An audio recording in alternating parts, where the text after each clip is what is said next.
오늘 말씀은 누가복음 22장의 말씀으로 7절에서 20절까지 말씀인데요. 새로운 공동체의 성찬이라는 제목으로 말씀 나눠보기를 원합니다. 이제 12월은 크리스마스 성탄절이 있는 달이죠. 그리고 또 연말이기도 합니다. 사실 연말이 되면 이렇게 좀 분주하고 좀 바쁜 모습들이 있는데요. 또 이렇게 위드 코로나라서 좀 이렇게 뭔가 좀 풀릴 것을 기대했는데 변이 바이러스 때문에 좀 주춤한 모습이 좀 아쉽습니다. 그래도 우리는 예배의 자리를 지키고 기도의 자리에서 하나님께 예배하는 여러분 되기를 축복합니다. 오늘 말씀은 예수님에 관한, 그러니까 예수님께서 십자가 지시기 직전에 하셨던 일들을 오늘 말씀에 담고 있습니다. 크게는 두 가지 장면을 담고 있는데요. 하나는 물동인 남자를 통해서 이제 유월절 만찬을 이제 가지시려고 가는 길이고, 그 다음에 하나는 유월절 만찬을 하시는 모습입니다. 근데 사실 유월절 마지막 만찬은 우리가 잘 알고 있는데 그 전에 어떤 일을 통해서 마지막 만찬 자리에 갔는지는 사실 좀 생소합니다. 그래서 그 자리가 오늘 말씀에 나오는데요. 이 생소하고 좀 연관이 없는 것 같은 이 두 장면 속에서 예수님께서 긴밀하고 깊숙한 의미로 하나의 주제로 묶어놓고 있습니다. 그 주제를 오늘 말씀에서 발견하게 되기를 바랍니다. 그래서 오늘 말씀의 제목처럼 말이죠, 이 교회 공동체긴 한데 우리의 공동체는 새로운 공동체입니다. 그러니까 가족도 있을 수 있고 뭐 이익을 위해서 함께 모인 공동체일 수 있는데, 그런 공동체가 아니라 예수님께서 직접 새롭게 제정하신 새 공동체라는 겁니다. 그게 바로 오늘 이 시간 여러분 모인 이 교회죠. 그 새 공동체가 성찬을 하는 장면에서 예수님께서 이 공동체에게, 새 공동체에게 바라시는 모습이 있었습니다. 그러니까 우리는 이제 교회의 공동체가 익숙하지 않습니까? 하나님의 자녀로서. 당시만 해도 예수님께서 아직 십자가 사역을 지시지 않았기 때문에 이 새 공동체에 대한 인식이 없었습니다. 그래서 그 처음 새 공동체가 탄생하기 직전에 예수님이 이 공동체는 어떤 모습이어야 하고 어떻게 주를 섬겨야 하는지를 오늘 말씀에 담고 있는 것이죠. 근데 이제 그냥 흘러가는 이야기다 보니까 그 의미를 놓칠 수가 있습니다. 그래서 오늘 말씀을 통해서 그 의미를 발견하게 되기를 바랍니다. 그래서 오늘 말씀의 그 7절 첫 절을 한번 읽어볼까요? 22장 첫 절인데요, 7절입니다. 시작. 유월절, 유월절 양을 잡을 무교절 날이 이른지라. 당시의 상황은 이제 유월절이 얼마 안 남은 상황이었습니다. 유월절은 이스라엘 백성들의 3대 절기로 가장 중요한 절기입니다. 마치 우리가 성탄절 예배를 기대하고 준비해서 드리듯 말이죠. 그거보다 더 뛰어난 절기였기 때문에 이 절기를 위해서 예루살렘 성전에, 이 이스라엘 수도인 예루살렘 성전에 많은 지방의 사람들이 일찍이부터 올라와서 그 절기를 준비하는 때였습니다. 그래서 유월절 그리고 무교절이 나오죠. 이 무교절은 유월절과 붙어 있는 절기인데 유월절 다음 일주일 동안 그 누룩에 빠진 이 빵을 먹으면서 거룩함을 기억하는 시기입니다. 어쨌든 유월절과 무교절 같은 이 절기의 모습인데요. 이때 이 유월절 이제 만찬을 하기 위해서 준비하는 과정입니다. 그때가 이르러서 예수님도 제자들과 함께 유월절을 준비하기 위해 나섰습니다. 그래서 예수님께서 베드로와 요한에게 이렇게 말씀하시죠. 그 다음 절입니다. 8절을 읽어볼까요? 8절입니다. 시작. 예수께서 베드로와 요한을 보내시며 이르시되 가서 우리를 위하여 유월절을 준비하여 우리로 먹게 하라. 유월절을 그냥 지키는 것이 아니라 8절에 보니까 준비하여. 여러분, 예배와 절기는 준비하여 드려야 합니다. 그래서 예수님께서 이 유월절을 준비하기 위해서 제자들을 부른 겁니다. 근데 이 유월절이라는 것은 이스라엘의 가장 중요한 절기라고 말씀을 드렸는데, 처음 이스라엘 공동체가 태어날 때 그때 생긴 유월절입니다. 그러니까 이스라엘 백성들이 노예의 삶을 살 때, 애굽에서 빠져나올 때 그 장자 재앙이 있었습니다. 그러니까 처음 난 첫 그 장자를 다 죽이는 심판. 근데 문설주에 뭘 바르죠? 가정마다 어린 양의 피를 바릅니다. 그 피를 바른 집만 심판이 임하지 않고 지나가다. 그래서 유월절을 그때부터 기념했습니다. 그래서 어린 양의 피, 지금의 신약에 와서는 예수 그리스도의 피죠. 그 피를 바른 집만 이제 구원을 얻게 된다. 지나간다. 심판이 지나간다. 그 의미로 유월절을 지켰습니다. 그래서 그때 당시에는 몰랐을 거예요. 그냥 어린 양의 피를 발랐는데 이게 지나가서 우리가 구원을 얻었구나. 근데 그 어린 양의 피가 결국은 누구를 소망하게 하는 피입니까? 예수 그리스도를 소망하게 하는 그 피였다는 것이죠. 그래서 그것이 유월절이 참되게 이루어지는 게 언제입니까? 바로 예수님이 십자가 지시는 사건입니다. 그러니까 유월절을 통해서 야, 우리가 구원받을 거야, 메시아가 오실 거야 기대는 했는데 그 유월절이 완벽하게 이루어진 것이 바로 십자가 사건입니다. 그러니까 십자가 직전의 마지막 유월절을 지키는 지금 모습은 굉장히 의미심장한 사건입니다. 그러니까 단순히 유월절, 작년에도 지키고 올해도 지킨 유월절이 아니라 예수님 십자가 직전에 이제 유월절의 완성을 놓고 마지막으로 모이는 장면이다라는 것이죠. 그래서 이제 예수 그리스도를 믿는 자들은 사실 오늘날에 이제 유월절을 지키지 않습니다. 뭐 유월절뿐만이 아니라 구약 시대 때 있던 절기는 거의 지키지 않습니다. 왜 그렇죠? 신약으로 와서 예수 그리스도로부터 이제 자유해졌기 때문입니다. 그래서 이제는 우리가 매일이 예배인 거예요. 일상의 예배. 그래서 절기를 율법적으로 지키면서 예수님을 묵상하는 게 아니라 매일매일의 삶에서 예수님을 만나게 되는 겁니다. 이 은혜를 우리에게 누리게 하기 위해서 지금 십자가 그리고 유월절을 준비하고 있다라는 것이죠. 사실 제자들은 이렇게까지 깊이 있게는 몰랐을 것입니다. 그러나 그냥 예수님이 시키는 대로 지금 따라가고 있는 장면인 것이죠. 그래서 유월절을 준비하라 말씀하시면서 이제 그들을 베드로와 요한을 특별히 부르십니다. 근데 이제 준비해서 우리로 하여금 유월절 음식을 먹게 하게끔 준비해라 했는데 제자들이 궁금한 거예요. 이 제자들은 당시에 예루살렘에는 집이 없었습니다. 다 타지에서 모였고 예수님도 말할 것 없이 예루살렘에 머리 둘 곳도 없었기 때문에 이 유월절을 지킬 장소가 필요했던 것이죠. 그래서 이런 자연스러운 질문을 하게 됩니다. 9절 말씀을 한번 읽어볼까요? 그 다음 주 9절입니다. 시작. 여짜오되 어디서 준비하기를 원하시나이까. 제자들이 예수님께 당연한 질문을 한 겁니다. 우린 예루살렘에 집이 없는데 예루살렘에서 이 절기를 지켜야 되는데 어디서 우리가 이 유월절을 준비해야겠습니까? 그러니까 예수님께서 바로 대답해 주시죠. 10절 말씀을 읽어볼까요? 10절입니다. 그 다음 절이요. 시작. 이르시되 보라 너희가 성내로 들어가면 물 한 동이를 가지고 가는 사람을 만나리니 그가 들어가는 집으로 따라 들어가서. 굉장히 특별한 말씀을 하십니다. 예수님께서 뭐 어느 집이야 아니면 우리가 가서 집을 구해보자 어디 머물지 보자 이렇게 말씀하신 것이 아니라 야 너가 성내에 들어가면 내 말을 따라가면 물 한 동이를 가지고 가는 어떤 사람을 만날 거야. 그럼 그 사람에게 얘기를 해서 그 집에 들어가서 유월절을 준비를 해라 말씀하시는 거예요. 아니 근데 이름도 성도 모르는 사람을 그냥 물 한 동이 진 사람을 만나서 들어간다? 사실 이게 좀 터무니없는 이야기입니다. 이 장소를 걱정하며 묻는 제자들에게 사실 그렇게 좀 탁월한 대답은 아닌 것 같아요. 이론적으로 좀 좀 이렇게 자연스럽게 어떤 집이라고 말씀을 해주시면 좋을 텐데 그냥 물 한 동이 지고 가는 사람을 만날 거다. 뭐 문을 열고 나가면 귀인을 만날 거야. 뭐 이런 느낌처럼 말이죠. 그래서 대뜸 그런 말씀을 하시는 거예요. 그러니까 제자들도 조금 당황했을 것입니다. 그런데 희한하게도 이 제자들은 그냥 그대로 가서 다른 대꾸하지 않고 그대로 행합니다. 좀 넘어가서 13절을 보면 그렇게 말하는데요. 13절 읽어볼까요? 13절 시작. 그들이 나가 그 하신 말씀대로 만나 유월절을 준비하니라. 보통 때 같으면 제자들이 어떻게 할까? 예수님 그게 무슨 말입니까? 지금 유월절 준비하느라고 물 한 동이 지는 사람이 얼마나 많을 텐데 그 사람 누구를 따라가는 거에 반박할 법도 한데 제자들이 그렇게 하지 않고 그대로 그냥 해서 따라가니까 진짜 만난 겁니다. 그러니까 이 베드로가 포함된 베드로와 요한이 어떻게 이렇게 행할 수 있었을까요? 지금 누가복음이 벌써 22장으로 넘어왔지 않습니까? 그 전에 많은 경험을 통해서 예수님이 하신 사건을 본 것입니다. 이것과 굉장히 매우 흡사하게 닮아 있는 사건이 직전에 있었는데요. 그 이제 예수님께서 성전세를 내던 장면이었습니다. 그러니까 성전세를 내던 어떤 자가 예수님께 시비를 걸러 베드로한테 온 거예요. 야, 너희 선생이 그렇게 대단하다고 하는데 너희 선생은 성전세를 냈냐? 우리는 이렇게 매년마다 내고 있는데. 그러니까 베드로가 이제 냈다고 그냥 말하고 예수님께 돌아와서 묻는 거예요.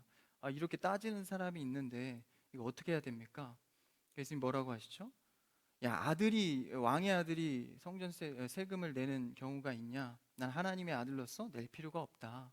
그런데 그가 할까 두려워 실족할까 봐 성전세를 내라 말씀하시면서 중요한 게 이제 베드로에게 가서 갈릴리 바다에서 낚시를 하면 물고기를 하나 건질 거야. 그럼 거기에 동전 두 개가 있을 텐데 하나는 너를 위해 하나는 나를 위해 성전세를 내라 말씀하시는 거예요. 이 장면이 좀 이상하지 않습니까? 그러니까 예수님이라면 그냥 돈이 어디서 나서 뭐 만들든 이렇게 해서 바로 주시면 될 텐데 구태여 이상한 가정을 해서 무슨 물고기 입을 벌려서 동전을 캐내서 그걸 내라는 거예요. 근데 사실 저 같으면 많이 질문했을 거예요. 그게 진짜 가능할까요? 저 의심되는데 어떻게 해요 그거를? 말이 됩니까? 근데 그걸 경험했죠. 베드로는 가서 진짜 물고기를 잡았더니 그 입에서 성전세가 있던 겁니다. 그걸 경험하니까 물동이진 남자를 만날 거야 했을 때 제자들이 베드로가 갈 수 있었던 겁니다. 경험을 통해서 말이죠. 그러니까 명령하신 이가 그 명령을 이루십니다. 할렐루야. 그러니까 우리는 그 명령을 붙들고 가는 것인데 자꾸 다른 생각을 하는 거야. 그게 될까? 이렇게 해야 이치에 맞지 않습니까? 그렇게 갈 때는 그 명령을 이행할 수가 없는 것이죠. 자꾸 따지고 묻고 딜레이가 됩니다. 근데 그걸 베드로가 경험했기 때문에 바로 그냥 그 말씀에 순종해서 따라가 진짜 그 물동인 사람을 만났던 것입니다. 그러니까 우리의 오늘 말씀 제목처럼 새로운 공동체의 질서는 무엇입니까? 여기서 그 교회 공동체의 질서를 볼 수 있는데 예수님의 명령에 따라 가는 것이 교회 공동체는 먼저라는 겁니다. 그러니까 세상의 이치와 질서와 계산과 그리고 혹은 나의 은사와 능력을 보고 먼저 가는 것이 아니라 먼저 예수님의 명령을 따라가는 것이 우선이다라는 것이죠. 그게 교회 공동체의 질서이기 때문에 예수님께서 이걸 제자들에게 은밀하게 지금 교육하고 알려주시는 겁니다. 그래서 그대로 명령을 따라가죠. 그러니까 우리가 신앙생활도요, 은사보다는 직분이 더 앞서야 합니다. 그러니까 하나님께서 맡긴 일이 무엇인가가 먼저고 내 은사는 나중입니다. 그러니까 은사대로 여러분 섬기는 것이 아니라 직분대로 섬기는 여러분 되기를 축복합니다. 그래서 하나님이 나에게 무엇을 맡겼나? 근데 우리는 사실 뭐부터 먼저 보죠? 내 능력은 뭐지? 내가 하나님 앞에 뭘 할 수 있지? 나 뭐 잘하지? 그대로 내가 봉사해야겠다. 물론 이것도 좋지만 교회 공동체의 질서의 1순위는 먼저 하나님께서 나에게 무엇을 원하시는가? 어느 곳에 가기를 원하시는가? 어떤 섬김을 하기를 원하시는가? 여러분 직분이 은사보다 앞서기를 축복합니다. 이 직분이 앞서야 되는 게 교회 공동체의 질서입니다. 만약에 은사가 앞서면 어떻게 될까요? 개인이 좋아하는 것, 개인이 원하는 것을 주장하기 시작합니다. 내 은사, 너의 은사 막 개개인이 주장하다 보면 이 공동체가 하나님의 음성을 듣기가 어려운 것이죠. 그래서 내 은사보다는 먼저 하나님의 명령, 예수님의 명령을 따라가지 않습니까? 그 명령을 의심스럽고 좀 계산에는 안 맞지만 따라갔을 때 그 명령을 이루시는 분은 예수 그리스도다라는 것입니다. 그래서 그를 만나게 하시죠. 이전에도 그런 제자들의 경험이 또 하나 있었습니다. 좀 실패했던 경험이죠. 예수님께서 귀신을 쫓는 걸 보고 이 제자들이 야 우리도 할 수 있겠다. 가서 이제 그 귀신 들린 자들에게 이제 귀신이 물러가라고 이렇게 능력을 발휘를 하는 거죠. 예수님 보고 따라 한 겁니다. 쉬쉬 이렇게 하기도 하고 물러가라 했는데 안 되는 거예요. 안 되는 겁니다. 창피하지 않습니까? 그래도 제자인데 그러니까 예수님께 살짝 가서 귓속말을 하죠. 작게 말합니다. 예수님 우리는 왜 안 됩니까? 이게 여기서부터 사실 교만이죠. 그러니까 작게만 들리지 않도록 우리가 실패한 거 걸리지 않도록 뭘로 한 겁니까? 내 은사대로 한 겁니다. 은사대로 하다가 안 되니까 이게 부끄러운 거예요. 그래서 조용하게 예수님께 말하죠. 우리는 왜 안 됐죠? 예수님 뭐라 말씀하십니까? 너희에게 겨자씨만한 그 작은 믿음이 있었다면 가능했을 것이다. 그러니까 제자들은 은사로 해결할 거야. 내 힘으로 은사로. 예수님은 믿음으로. 여러분 은사가 아니라 믿음으로 행하는 여러분 되기를 축복합니다. 그게 뭐예요? 교회 공동체, 새 교회 공동체의 질서를 제정하신 첫 번째 모습입니다. 그러니까 그냥 예수님이 명령해서 만난 것 같지만 이것은 공동체의 질서를 가르쳐주고 있는 것이죠. 그래서 직분으로 서는 이런 공동체의 질서가 돼야 하는 것이죠. 고린도전서 4장 1절에서 2절은 맡은 자들이 구할 것은 오직 뭐라고 말하죠? 충성이다. 그러니까 맡은 자들이 구할 것은 은사라고 말하지 않습니다.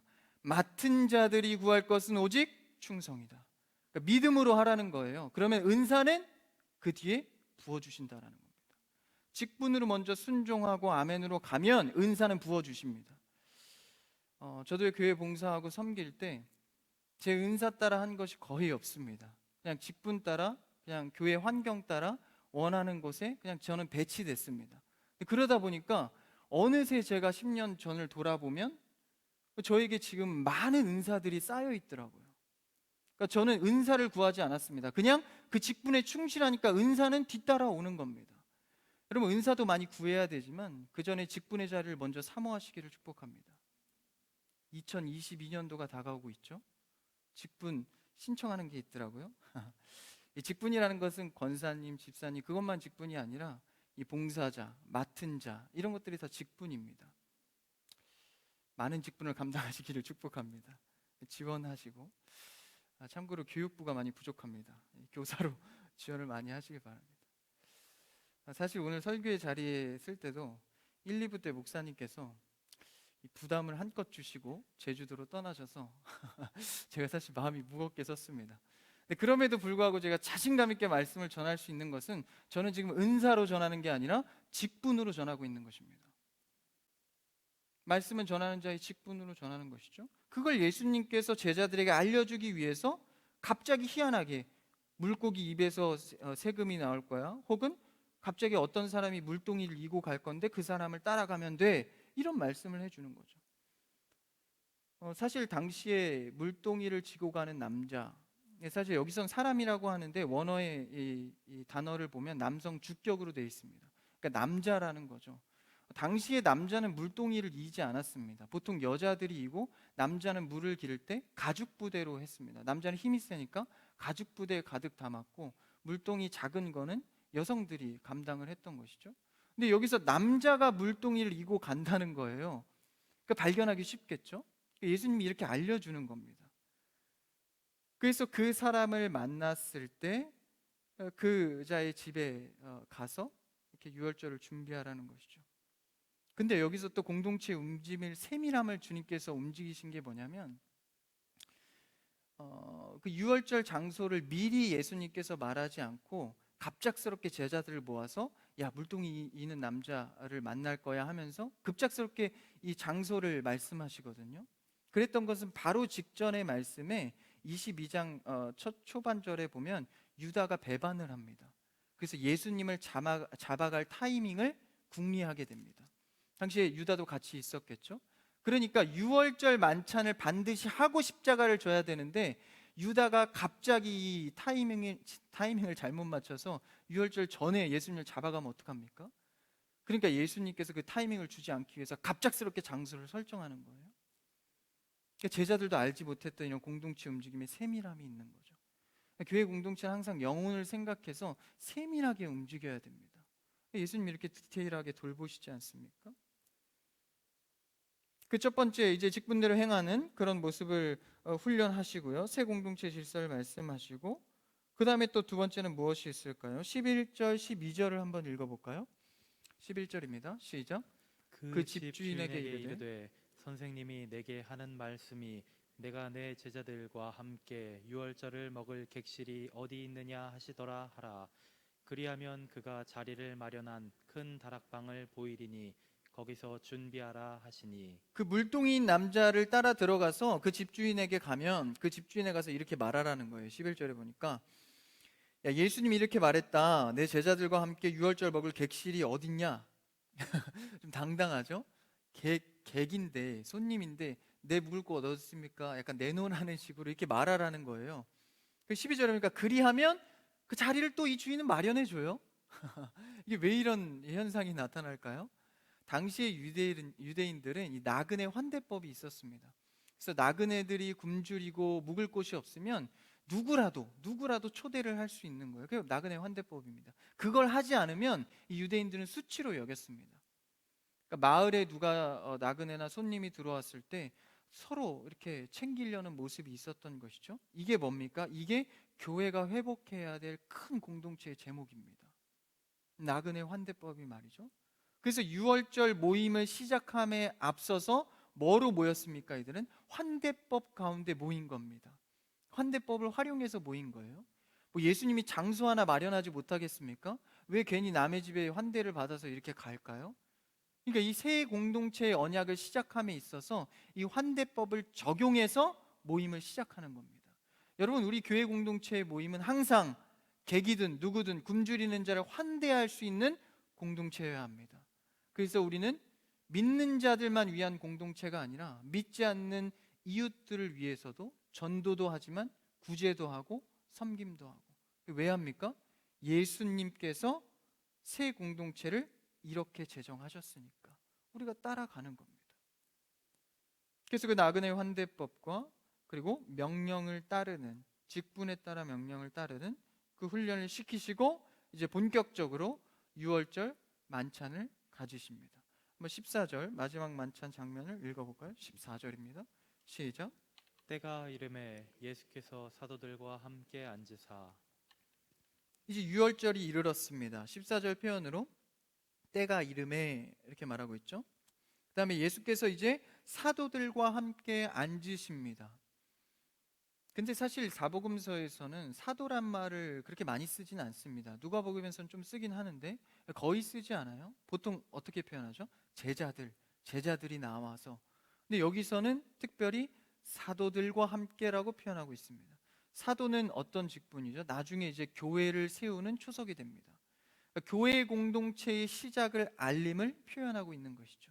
제자들로 표현하지 않습니다. 사도들이 모여 앉았습니다. 교회 공동체를 인식하는 현장이죠. 그 현장에서 이제 예수님께서 말씀하십니다. 15절을 읽어볼까요? 15절입니다. 시작. 이르시되 내가 고난을 받기 전에 너희와 함께 이 유월절 먹기를 원하고 원하였노라. 제자들이 이 15절의 의미를 알았을지 모르겠습니다. 근데 이 15절의 의미는요, 굉장히 따뜻한 모습입니다. 예수님께서 뭐라 하시죠? 내가 십자가 지는 고난 받기 전에 너희와 함께 유월절에 먹고 마시는 것을 내가 원하고 원하였다. 그러니까 이 유월절은 뭐죠? 마지막 유월절은 십자가 지기 전에 반드시 거쳐야 하는 과정입니다.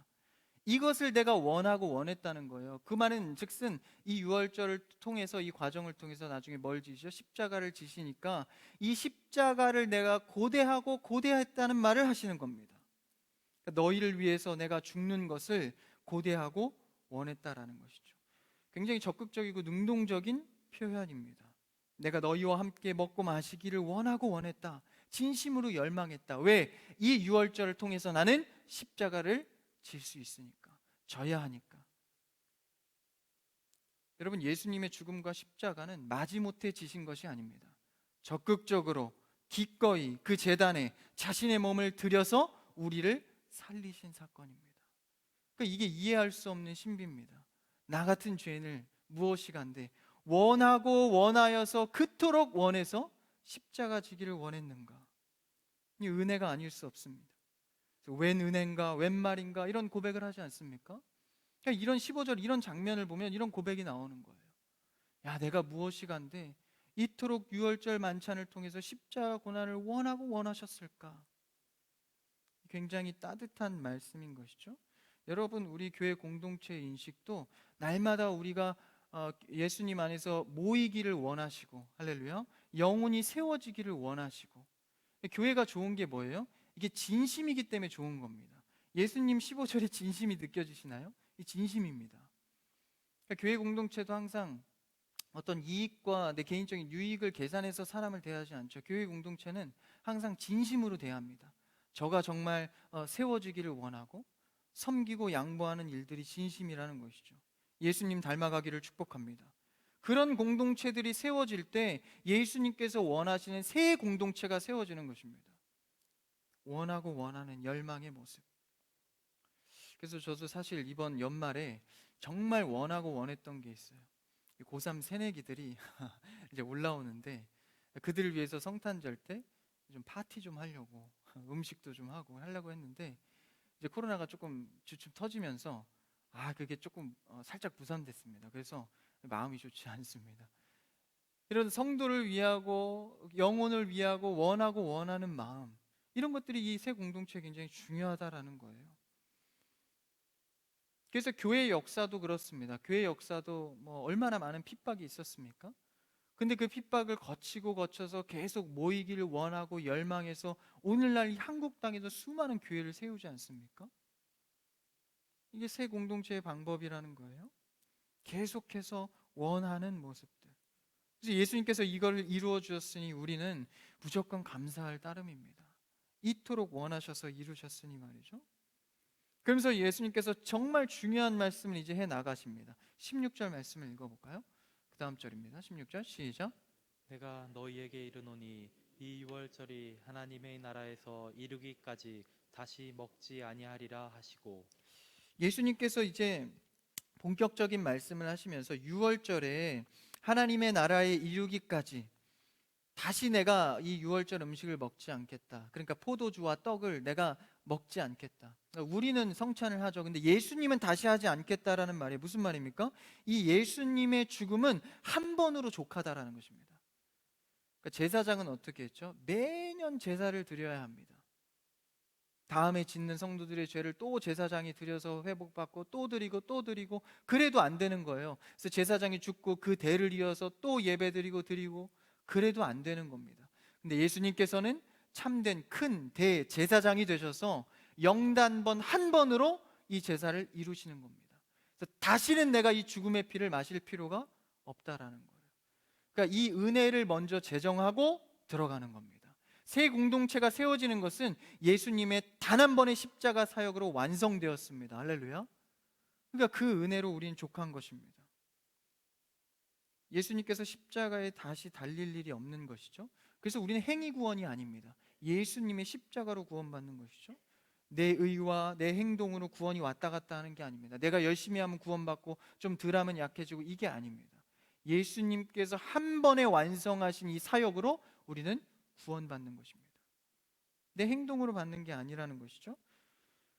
이 의지를 16절에 다시는 내가 먹지 않는다라고 말씀하신 이유가 뭘까요? 이 의지가 어떤 의지가 보입니까? 내 한 번의 죽음으로 너를 반드시 내 백성으로 만들겠다는 의지의 선포입니다. 그러니까 이 한 번의 제사로, 십자가로 구원은 완성된 것입니다. 할렐루야. 그런데 우리는 이 땅 가운데 살아가면서 시간이라는 공간을 통해서 점점점 알아갈 뿐입니다. 그러니까 예수님의 죽음으로 완성까지 이르기까지 우리는 점점 알아가는 것이죠. 알아가면서 좀 실족하기도 하고, 또 어려운 상황을 맞이하면 또 무릎 꿇기도 합니다. 그럼에도 불구하고 우리에게 소망이 있는 것은 무엇입니까? 이미 저 끝에는 예수 그리스도께서 구원을 이루어 놓으셨기 때문입니다. 그 끝을, 표대를 향하여서 달려가면서 다만 이 시간이라는 과정 속에서 우리는 소망을 갖고 살아가는 것이죠. 그러니까 어떻게 보면 우리 그 소망, 먼 미래에 있는 것 같지만 그 소망을 오늘날로 끌어당겨서 오늘의 삶을 구원으로 살아가는 것입니다. 그래서 이 땅 가운데서 천국이 이루어지는 이유가 무엇입니까? 그 소망이 오늘도 내일도 계속되기 때문입니다. 그래서 그 강조를 하기 위해서 16절에서 나는 다시 이 유월절 음식을 먹지 않아도 된다 말씀하는 것이죠. 우리는 구원받은 자입니다. 십자가로 단번에 구원받았습니다. 그런데 이 시간이라는 환경 속에서, 그러니까 우리는 뭐예요? 만들어가는 중입니다. 그러니까 진행 중이기 때문에 좀 나약하고 연약할 수 있는 것이죠. 그래서 이 새 공동체는요, 좀 나약해도 지적하거나 비판하면 안 됩니다. 왜? 하나님께서 결국 백성으로 세우실 거기 때문에 좀 연약하고 뒤처지더라도 그의 소망을 바라보면서 우린 격려하고 섬기는 겁니다. 그게 새 공동체의 모습인 것이죠. 여러분, 성도 안에서 서로 섬기시고 만들어주는 중임을 기억하면서 서로를 세워주기를 축복합니다. 그게 교회 공동체의 소망이라는 것이죠. 그래서 예수님이 말씀을, 이 새 공동체에서 말씀을 이어가십니다. 17절을 한번 읽어볼까요? 17절입니다. 네, 띄워주시면. 없나요? 17절 같이 읽을까요? 시작. 이에 잔을 받으사 감사 기도하시고 이르시되 이것을 갖다가 너희끼리 나누라. 잔을 마시고 이제 떡을 떼기 전에 뭐 하시죠? 먼저 예수님께서 잔을 받으시고 감사 기도를 하시죠. 그 다음에 어떻게 하십니까? 이것을 너희끼리 나눠라. 여러분, 새 공동체는 항상 성도끼리 나눠야 합니다. 할렐루야. 근데 이 나눠야 하는데 여기서 17절의 의미가 굉장히 깊은데요. 잔을 먼저 예수님께서 드셨습니다. 예수님의 입장에서의 잔은, 이 잔은 포도주입니다. 이 예수님의 입장에서의 잔은 죽음의 잔입니다. 한 번 마시면 끝난다라고 말씀하셨죠? 이 죽음의 잔입니다.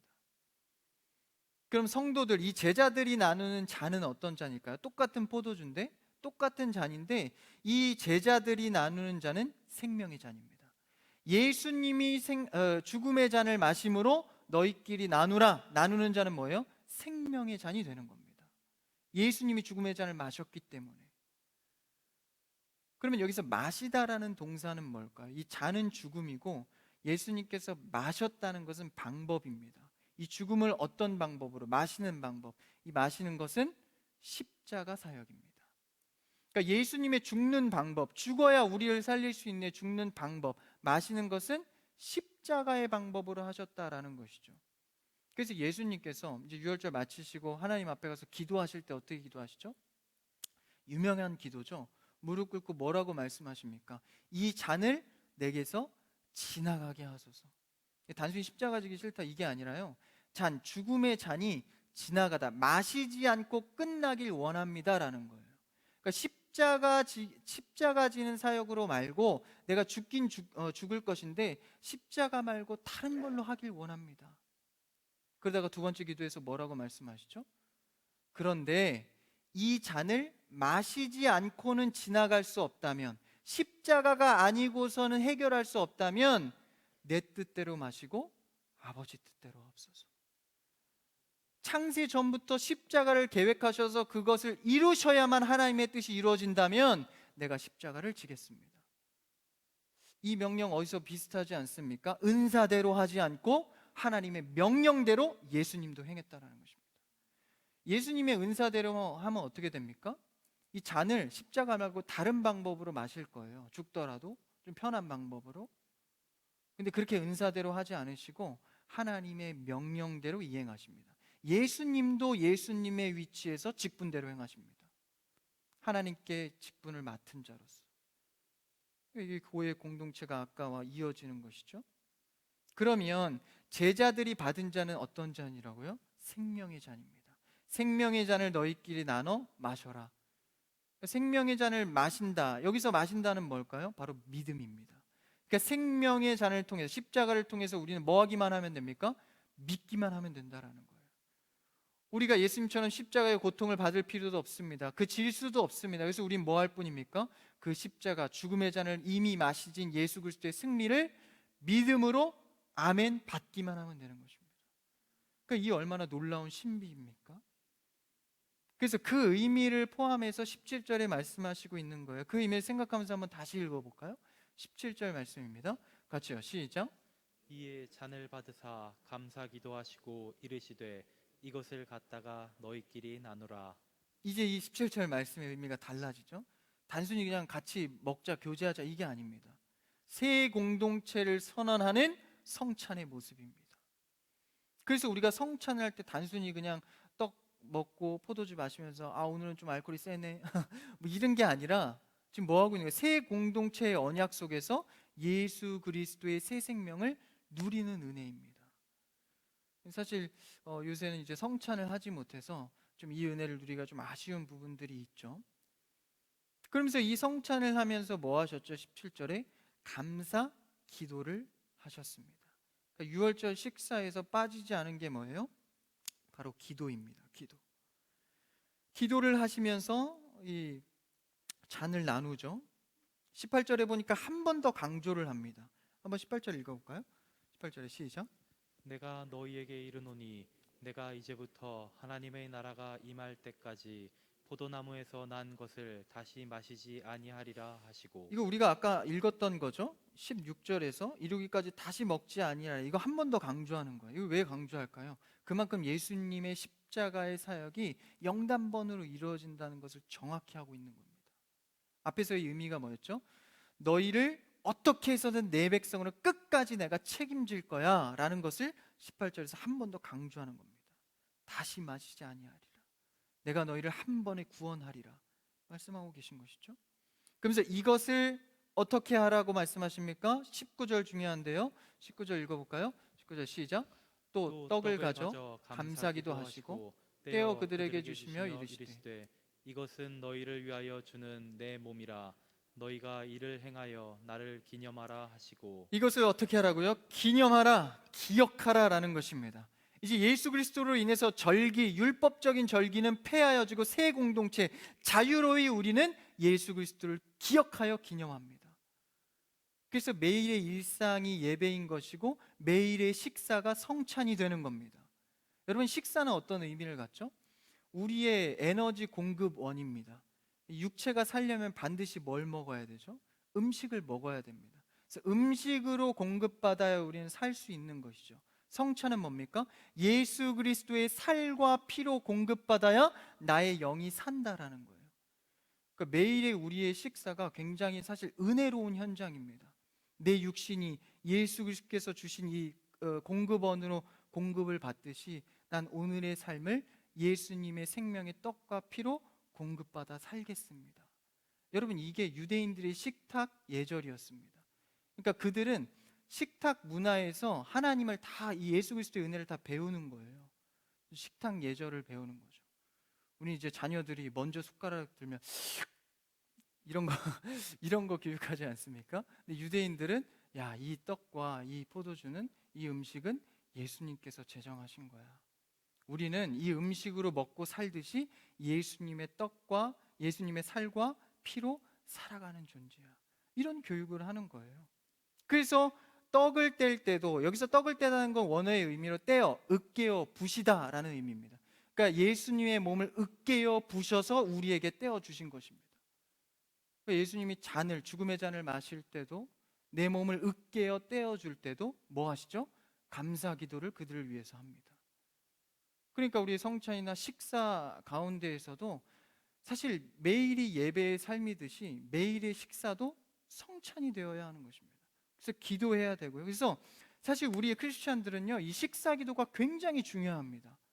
주님, 나에게 이 공급원을 주시듯 예수님의 살과 피로 오늘도 살겠습니다라는 고백이 식탁에서, 사실 이 성찬에서 이루어지는 겁니다. 그러면 식사 기도 어떻게 하시나요? 제가 이 말씀을 묵상하면서 참 회개를 많이 했는데 몇 주 전 사건 때문에 그렇습니다. 제가 이제 코로나니까 같이 모여서 이렇게 식사하고 이렇게 어렵지 않습니까? 근데 제가 오랜만에 교회에서 청년들 라면을 좀 끓여주려고 라면을 한번 좀 끓였습니다. 그래서 제가 이 음식을 못해서 할 줄 아는 게 라면 끓이기 뭐 이런 거밖에 없습니다. 그래서 교회에서 라면을 막 끓였는데 이제 오랜만에 이제 맛있는 걸 같이 나누니까 잘 끓여주려고 이 라면을 제가 막 선수 막 끓였어요. 한 10개 끓인 것 같아요. 청년들이 많이 먹지 않습니까? 막 끓였는데 이제 끓이고 이제 큰 냄비를 이렇게 딱 두고 이제 뭐 해야 됩니까? 기도해야죠. 기도를 하는데 라면은 뭐가 생명이죠? 불지 않아야 됩니다. 그러니까 제가 기도를 어떻게 했겠습니까? 불지 않을 정도로 짧게 했습니다. 불지 않도록. 그것도 누가 끓였어요? 내가 끓였으니까. 내가 끓였는데 이게 맛없으면 안 되지 않습니까? 그래서 그거 생각하느라고 이 라면이 맛있어야 된다라는 이 교만함 때문에 이 식사 기도를 제가 짧게 한 거예요. 짧게 하고 먹었는데 생각보다 맛이 없더라고요. 청년들이 아무 말도 안 하더라고요. 근데 이제 어떤 형제는, 신모 형제가 눈치 없이 어우 선생님 너무 맛있는데요? 사실 되게 맛이 없었습니다. 근데 이제 그 라면을 그렇게 하고 뒤돌아서 오늘 말씀을 보는데 그때가 너무 회개되더라고요. 이 식사 기도가 하루하루의 성찬인데 그 라면 조금 뿐다고 이 기도를 제가 짧게 한 거지 굉장히 두고두고 마음에 걸리더라고요. 오늘 라면 한 번 더 끓여 먹을까요? 라면이 불어 터지고 수저로 긁어 먹더라도 식사 기도를 제대로 해야 됩니다. 이 식사 기도 왜 중요합니까? 예수 그리스도의 공급원으로 내가 살겠다는 고백이기 때문에 그렇습니다. 그래서 이 식사 기도와 식사 예절 속에서 뭐 전통적인 예절 이거를 가르칠 게 아니라 우리 가정에서도 마찬가지고요. 어떤 식사 교제할 때도 마찬가지고 그 안에서 항상 뭐 해야 됩니까? 성찬의 의식으로 생각하여 기도하고 먹어야 합니다. 근데 식사 기도를 아무렇지 않게 생각하는 경우가 많아요. 그래서 이제 가정에서 밥 먹을 때도 사실 식사 기도, 저희 이제 집에서 이렇게 가족들이 다 모여서 식사할 때는 항상 목사님이 기도를 하십니다. 그래서 항상 여러분들도 같이 교제하고 기도할 때는 대표 기도로 하는 것이 또 굉장히 은혜가 됩니다. 같이 이렇게 기도하는 것. 불어도 기도를 해야 됩니다. 기도를 길게 하시고. 그래서 이 가정에서도 그런 기도를 하죠. 근데 요새 이제 좀 코로나라서 애들이 학교도 안 가고 이러다 보면 이제 어머니들이 굉장히 분주하지 않습니까? 하루에 3끼, 4끼 이렇게 차리고 정신없고, 야 빨리 밥 먹어 이렇게 하다 보면은 정신이 없이 그냥 뭐 기도 안 하고 먹는 경우들도 많이 생겨요. 빨리 나와 이랬는데 안 나오고 막 계속 막 그러고 이제 기도 막 그냥 넘어가고. 참고로 저 어릴 적에도 밥 먹어라 이러면 몇 번을 불러도 안 나오는 게 저였습니다.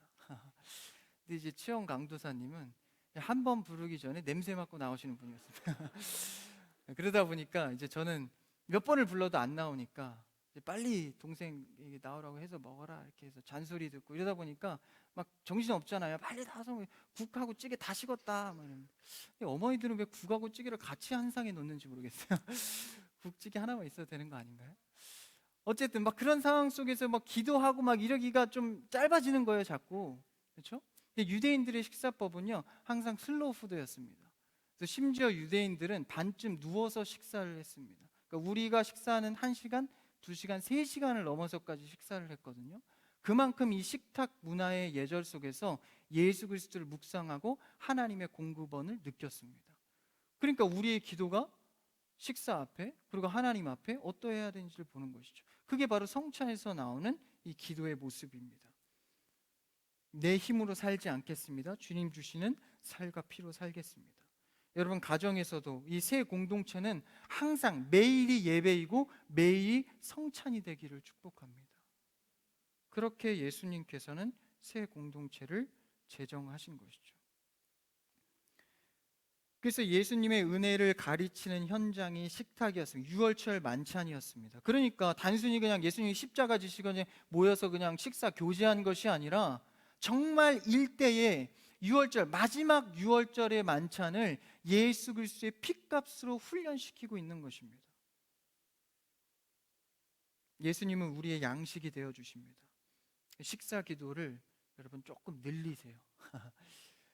누구는 그냥 식사 기도하면서 아멘 이렇게 하시고 드시는데 그러지 마시고, 이 청소년들에게 물어보니까 이 청소년들이 이제 급식을 먹지 않습니까? 급식 예전에 이렇게 먹을 때는 이제 전교생들이 있고 하니까 이게 소위 죄송합니다 쪽팔리다는 거예요. 눈 감고 이렇게 기도하고 있는 게 이해가 가죠. 청소년들이니까 눈 감고 기도하기 싫어서 그냥 아멘 이렇게 하고 먹는다는 거예요. 이렇게 눈 비비면 쭉 하면서 아멘 이렇게 그렇게 먹는다는 겁니다. 그 얘기를 듣는데 그래도 괜찮다. 야, 넌 그걸 위해서 또 고민하고 있지 않냐. 넌 대단한 거다. 이렇게 좀 이상한 위로를 했는데 사실 우리 크리스찬 공동체들은 그러면 안 됩니다. 그러면 식사 앞에 담대하게 하나님 앞에 쪽팔릴 게 뭐 있습니까? 하나님 앞에 감사하기도 한데 그렇죠? 물론 이제 청소년들은 연약하니까. 그래서 우리가 식사 앞에서 어떤 기도를 하고 있는가 굉장히 중요해요. 왜요? 우리는 먹는 것이 이 의식주가 굉장히 대표적인 일상이지 않습니까? 거기서 예수님이 어떻게 생각하고 있냐라는 거예요. 중요한 문제라는 것이죠. 예수 그리스도가 우리의 양식 되기를 축복합니다. 생명의 산떡이 되셔서 날마다 우리에게 공급해 주시는 은혜처럼 이 식탁이 얼마나 감사합니까? 이 특권을 우리 공동체가 누리고 있는 것입니다. 요한복음 6장 35절에서는 이렇게 고백하고 있습니다. 한번 띄워주시면 같이 읽어볼까요? 시작. 예수께서 이르시되 나는 생명의 떡이니 내게 오는 자는 결코 줄이지 아니할 터이요 나를 믿는 자는 영원히 목마르지 아니하리라. 생명의 떡이신 예수 그리스도를 열망하고 소망하고 기도하는 자는 결코 줄이지 아니하고 영원히 목마르지 아니하리라. 할렐루야. 우리의 삶에서 어떤 어려움이 있습니까? 힘듦이 있습니까? 일상의 예배와 기도가 회복되기를 축복합니다. 그럴 때에 내가 생각하지 못한 은사가 따라올 것이고 내가 생각하지 못한 산떡이 나를 채워갈 것입니다. 두려워할 것이 없는 것이죠. 예수 그리스도를 소망 삼기를 축복합니다. 우리 마지막 절 20절을 읽고 마칠 텐데요. 20절을 같이 한번 읽어볼까요? 오늘 본문 20절입니다. 20절 시작. 저녁 먹은 후에 잔도 그와 같이 하여 이르시되 이 잔은 내 피로 세우는 새 언약이니 곧 너희를 위하여 붓는 것이라. 이제 저녁을 먹은 후에 잔도 그와 같이 하여 어떻게 말씀하시면 이 잔은 내 피로 세우는 새 언약이다. 어떤 얘기를 하는 것입니까? 새 공동체를 선언하고 있는 겁니다. 내 피로, 내 죽음으로 너희는 이제 새 공동체가 되었다. 여러분, 우리는 예수 그리스도의 피로 묶여진 하나된 공동체입니다. 그 인식을 갖고 날마다 어디에서든지 예수 그리스도로 승리해 가기를 축복합니다. 늘 소망이 되는 것이죠. 매일매일 성찬의 기쁨, 매일매일 식사의 기쁨, 매일매일 예배의 기쁨이 있는 것입니다. 오늘 말씀을 정리합니다. 여러분, 예수님께서는 제자들을 통하여서 새 공동체를, 새 성찬을 선언하셨습니다. 그래서 은사보다 직분과 믿음으로 행하길 원하셨고, 모든 식사와 성찬 속에서 예수님을 느끼기를 원하셨습니다. 여러분의 공동체는 어떤 공동체이십니까? 우리들의 유익이나 우리들의 생각으로 이루어진 것이 아니라 예수 그리스도의 피로 묶여진 공동체로서 이 어려운 때에, 또 이 연말에 예수 그리스도를 소망하는 여러분의 가정과 개인과 모든 삶이 되기를 주님의 이름으로 축복합니다.